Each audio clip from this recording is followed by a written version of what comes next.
Elsa Gaffour explore l'équitation éthologique avec sensibilité et respect. À travers sa relation avec les chevaux, elle nous montre que la confiance et la connexion valent plus que la performance. Aujourd'hui, elle nous ouvre les portes de son univers unique. Bonjour et merci d'être avec nous. Bonjour. Est-ce que tu pourrais définir l'équitation éthologique pour ceux qui ne connaissent pas? Bien sûr, donc merci de me recevoir aujourd'hui. L'équitation éthologique, c'est un mot qui a été deux mots qui ont été combinés, qui en soi ne veulent pas dire grand-chose. On a d'un côté l'équitation, donc qui est le côté technique de la monte à cheval, que l'on connaît tous, et il y a ensuite le mot éthologie, qui est une science, l'étude du comportement du cheval. Et donc en fait, c'est comment se comporte un cheval dans le milieu équestre. C'est la compréhension du cheval dans le milieu équestre. C'est pas une discipline finalement, et ça n'exclut pas la performance. Je dirais que ça vient complémenter l'équitation pour atteindre la performance avec éthique. L'an dernier, tu nous as parlé de la connexion avec le cheval. Avec le recul de cette année passée, quel est le déclic ou la leçon la plus marquante qu'un cheval t'a enseigné en 2025? Il y en a eu beaucoup. Il y en a eu beaucoup. Toujours se remettre en question. On apprend tous les jours. Et c'est une belle aventure. Tu donnes de nombreuses masterclass ici à Cheval Passion. As-tu l'impression que le regard du public d'Avignon sur l'équitation éthologique a changé en un an ou nous sommes devenus plus exigeants envers nous-mêmes? Et bien, tout d'abord, je remercie vraiment Cheval Passion d'avoir ouvert depuis 2 ans maintenant ces masterclass, de m'accueillir, de m'inviter pour pouvoir parler au public donc d'Avignon qui est en recherche de compréhension du cheval, qui se pose énormément de questions et aussi au quotidien qui rencontre pas mal de difficultés avec leurs chevaux. Et moi, je me suis rendu compte que plus on comprend le cheval, plus c'est facile de créer une relation, créer une équitation de sécurité, de plaisir.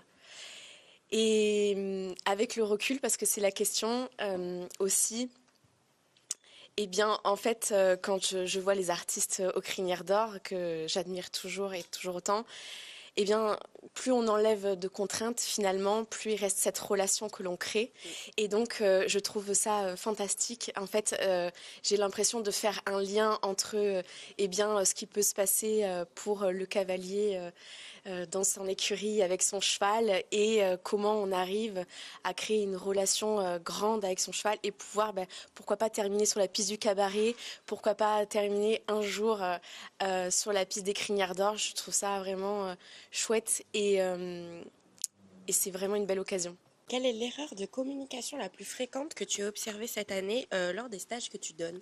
L'erreur la plus fréquente que j'ai pu observer lors de mes stages et auprès de mes élèves, c'est surtout un souci d'interprétation du cheval.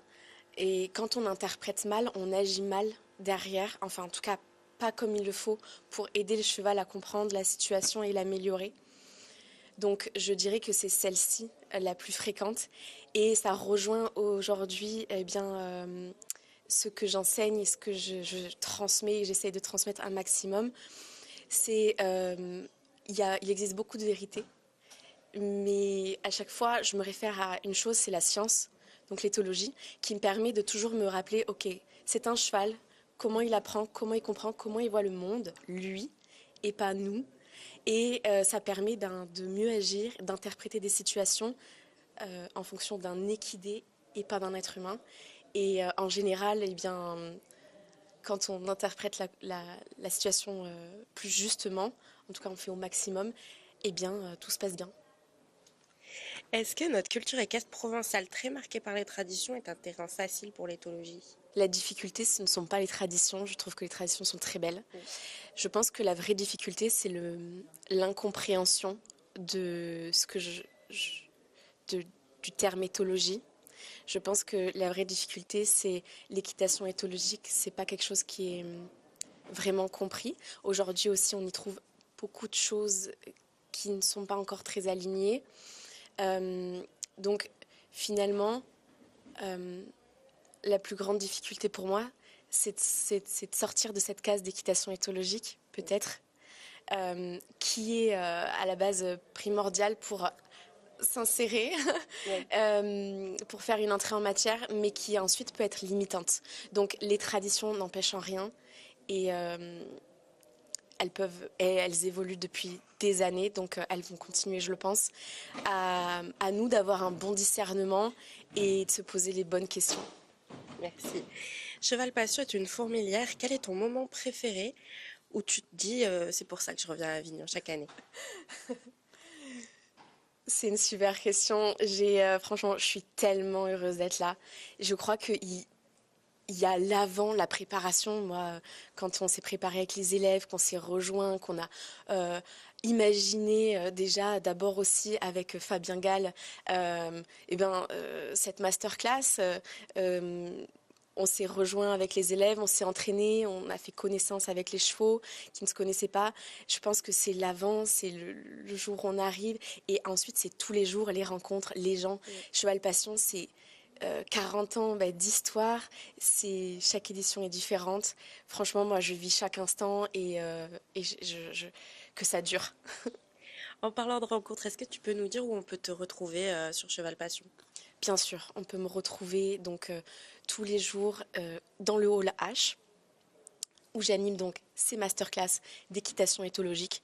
Je vous parlerai pas d'équitation éthologique, je vous parlerai de chevaux. Je vous montrerai aussi que c'est accessible à tout le monde de pouvoir créer une relation avec son cheval. Tous les jours dans le hall H à 11h, de 11h à midi, et aussi on a les horaires l'après-midi et on vous attend nombreux.